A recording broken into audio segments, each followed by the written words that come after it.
In the first section of this chapter, we looked at how to do qualitative force diagrams, so force diagrams without numbers. In this section, we're going to put numbers on it, and as we go through, we're going to learn how to do problem solving with the numbers that we put on force diagrams. So the first thing you need to know about everything in this chapter is that everything in this chapter we're studying is going to be in equilibrium. So equilibrium means that the object is not going to be accelerating. When we did the qualitative force diagrams, we did have some that were accelerating and some that were not, just for the sake of argument in the force diagrams as we sketch qualitative ones. But from here, as we do the math, everything that we do in the math is going to have the sum of the forces equal to 0. And that's actually a very useful concept as we do problem solving. So equilibrium can be defined in two different ways. It can be either static equilibrium, where it's not moving, or dynamic equilibrium, where it's moving at a constant velocity. So the force of gravity, we just did a lab where we measured force and mass and came up with a graph with the two of them. And when we did that, the slope of the line should have been the acceleration due to gravity. That gets us to a very useful equation. The equation is Fg equals m times g. So right here. So in this formula, m is for mass, it does need to be in kilograms, and g is the acceleration due to gravity. So if you know the mass of an object, all you have to do is take that number times 9.8, like my example here, and that will give you the force of gravity on the object. So you'll see over and over and over, problems will give you masses, and then you use that to find the weight, which is Fg, so you find the weight by taking that mass times 9.8. So it's something that you won't even think about after a while. In fact, you should know every time they give you a mass, they're actually giving you the force, the gravitational force on that object. As far as the units for gravity, up to this point we've been using meters per second squared, which makes sense when we were doing kinematics because we were studying velocity and acceleration and things that are going to be in units that work well with meters per second squared. In this unit we're studying forces in a unit of newtons, so it might be more useful if we use a different unit for the acceleration due to gravity. So here's how it works. If we know what a newton is composed of, a newton is a kilogram meter per second squared, then you can say if I took that kilogram meter per second squared divided by a kilogram, you would get a meter per second squared, right? So a kilogram meter per second squared divided by a kilogram is a meter per second squared. All that to say, that's kind of a long way of going about it, but meter per second squared is the exact same unit as a newton per kilogram. So in reality, you can use either one for acceleration, but here, because we're going to be studying forces and masses, it makes sense that we would use acceleration units that have newtons and kilograms in it. So you'll see me using newtons per kilogram. If you use meters per second squared, it really doesn't matter. That it's not incorrect, but it does make more sense with the variables that we're studying to use newtons per kilogram. Okay, so here's my first example. I have a couple examples where we're going to quantify force diagrams. So we've got 7-kilogram cart pulled at a constant speed with a force of 15 newtons. So we're going to work through drawing this force diagram. So we start with our dot, and usually the first thing you can say is, hey, there's gravity. So there's my gravity down. Then I'm going to fill in the rest of the forces here. So I've got my 15 Newton pull. Interestingly, you should know in this question that there has to be friction. The reason you know there has to be friction is because if it's moving at a constant speed, there has to be something to resist this pulling force, otherwise it would be accelerating. So I know there's going to be friction, and my arrows aren't exactly the same size, but they will be the same size. They should be the same size. And then I've got normal force. In this case, there's only two forces in the y direction, and so in this case, because it's not accelerating up or down, the only two forces in the y direction must therefore be equal to each other. So we can say friction and the force of the pull are equal because it's moving at a constant speed, and we can say the normal force and gravitational force are equal because it's not accelerating upward or downward. So I'm going to go ahead and put the numbers on this force diagram. So we've got the 15 newtons that was given. So kinetic friction is in the opposite direction.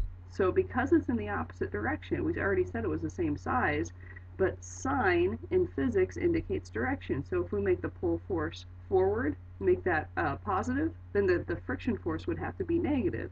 So if I were to add up negative 15 plus positive 15, I get 0, and that therefore it would be in equilibrium.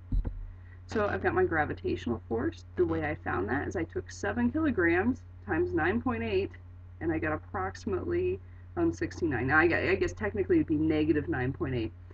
Sometimes you will note, though, that you'll need to put a sign on a number that doesn't necessarily come out in the equation. For instance, how we put the sign on the negative 15. We didn't necessarily use an equation for that. We just said it's backwards, so it's going to be negative. Same thing with gravity. You know it's down, so it's going to be negative. Normal force will be upwards and opposite of gravity, same size, so it's going to be the positive of what we found for gravity, so positive 69. So now we have a quantified force diagram. So you're going to be doing this kind of thing a lot, and you'll be able to, after you do a few of these, you'll be able to go through them fairly quickly. So here's my example of something that's at an angle. So I'm going to push a lawnmower at an angle 25 degrees to the horizontal. So I'm going to do a force diagram for that.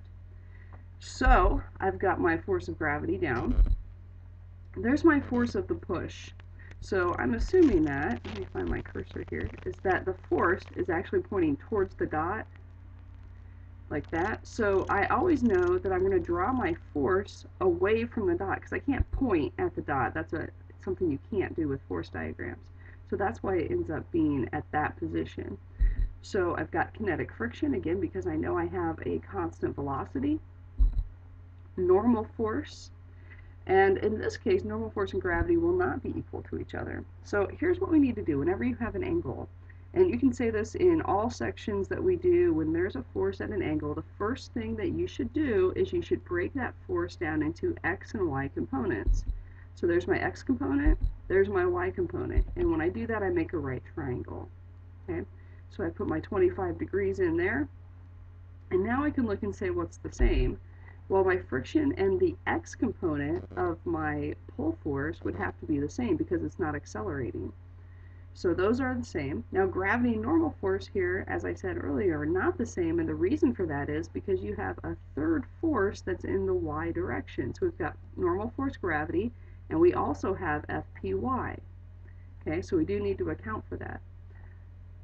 The other thing I was going to note is that once you take a force at an angle, like Fp here, and you break it up into x and y components, once we do that, then you don't use Fp by itself anymore. So from here on out, we won't talk about Fp, we'll just talk about the x and y components of it.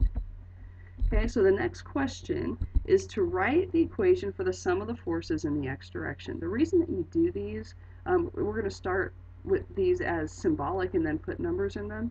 The reason we do these is so that you can account for all of the forces that are first in the x direction and then the y direction, and then you can use those little formulas to put the numbers in.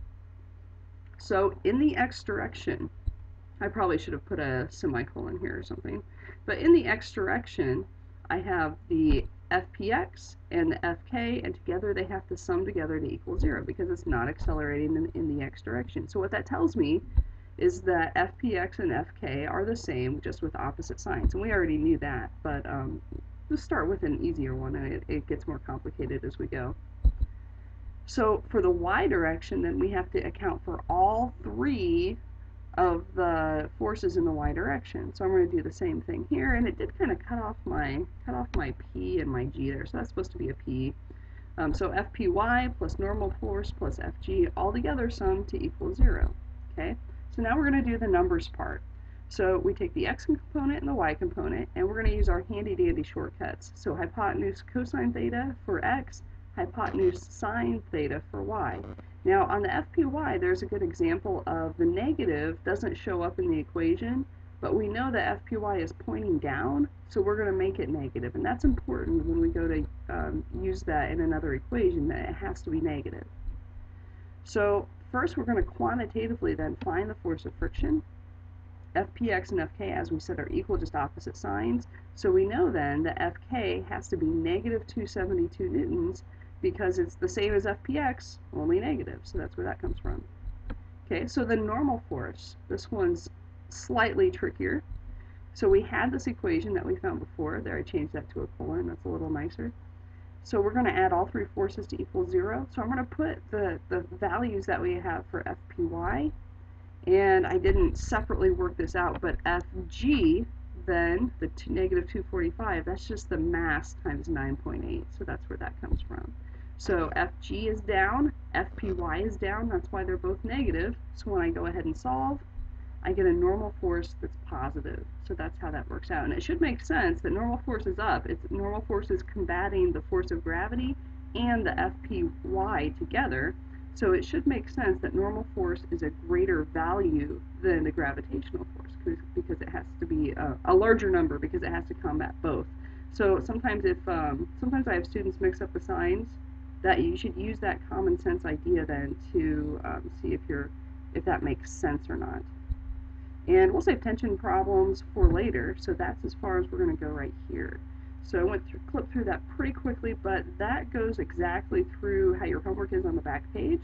On the front page, you might have to think just a little bit more, but really it's just using F equals mg to find force in ropes, so you can work on that from there.